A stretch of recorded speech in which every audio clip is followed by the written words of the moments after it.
about the environment and all the Always, issues always. within You it. have to. And And this, you in one kind of business that many believe is a culprit in this phenomenon. it's something, and that's another issue, the environment. But again, the people go through a lot of training, you know, of how to prevent things like that from happening. Um, you know, my people are very conscientious when it comes to safety and the environment. They know what not to do and what they can do, and they know what to do if something does happen, you know. So they're very conscientious about it. So you train them all those kind of things Yes, on bearing yes. in mind there. We have to. We have to. You know, fuels can be our best friend because we need it, but it can be our enemy too. Enemy. So you have to prepare. In case that enemy wants to come after you, you have to be prepared to protect yourself. And like I said, I'm very proud of my people. Very, very proud of them. They're good at what they do. You're an expatriate. Yes. You're American. Yes.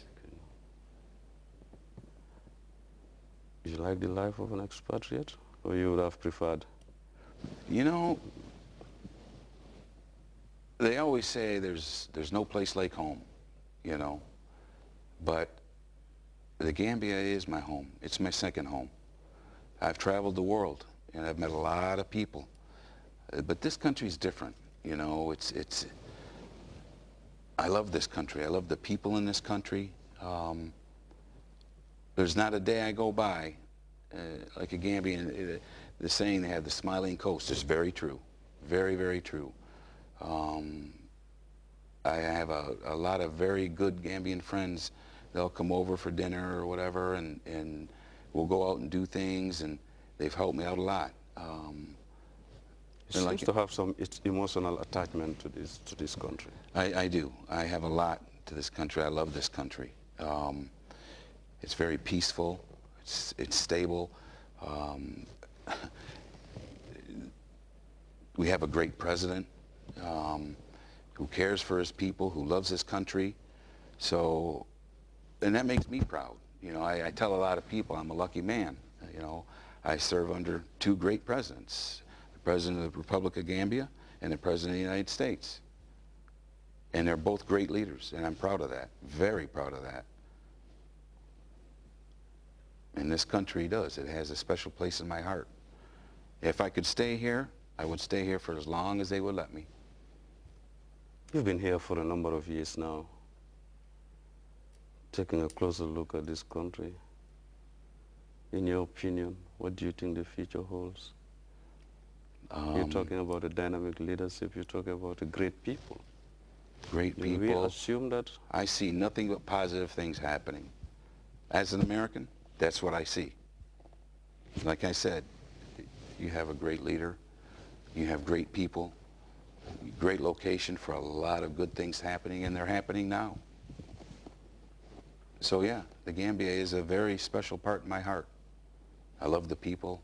I love the country.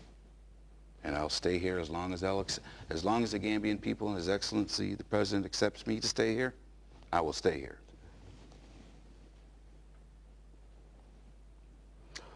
Mike,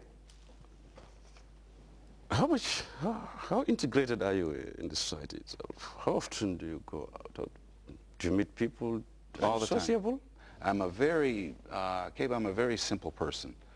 You know, I believe lead by example, whether at work or even if I'm out and about. I believe in being on the ground.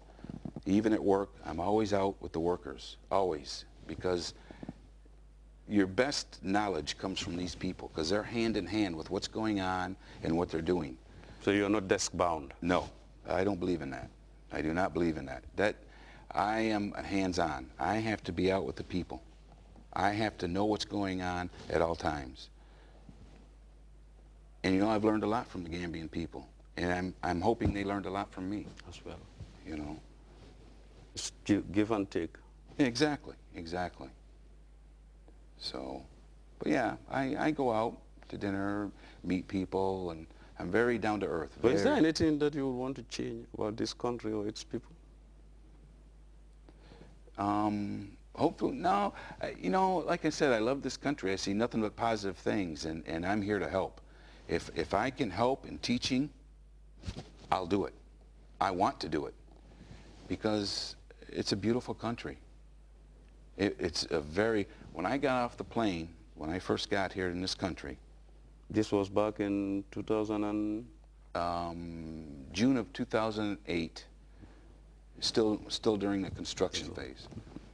But when I stepped off that plane, I was like, wow, it's nothing what I expected. And when I got to meet the people, it's like, this is unbelievable. I could live here for the rest of my life if I could. So I love it. I just do.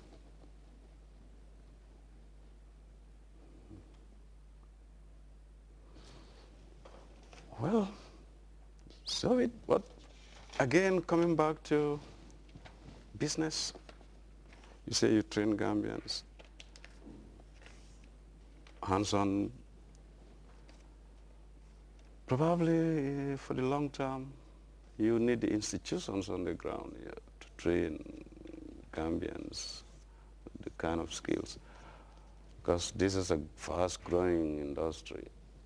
And of course, there are Gambians who are out in some other parts of the world studying energy and petroleum and all these things. Probably for the long run, it will be crucial that we have our institutions there on the ground to train people in this area, because if we are talking about tapping oil at some point in our development, you're exactly right. But you know, that pretty much will go hand in hand, I believe. You know, whenever you bring in big oil, education, you know, is a must. You know, to understand the petroleum products, the chemical makeups, and things like that. You know, actually, that's another point. I was fortunate enough to the students that went to Tawan for their education in petroleum. I even helped train some of them here, and extremely intelligent. These kids were, I was surprised, very intelligent, very intelligent. There's one other major issue in this business, especially on petroleum oil for that matter. The extraction of it is capital intensive, it's technology intensive. Of course,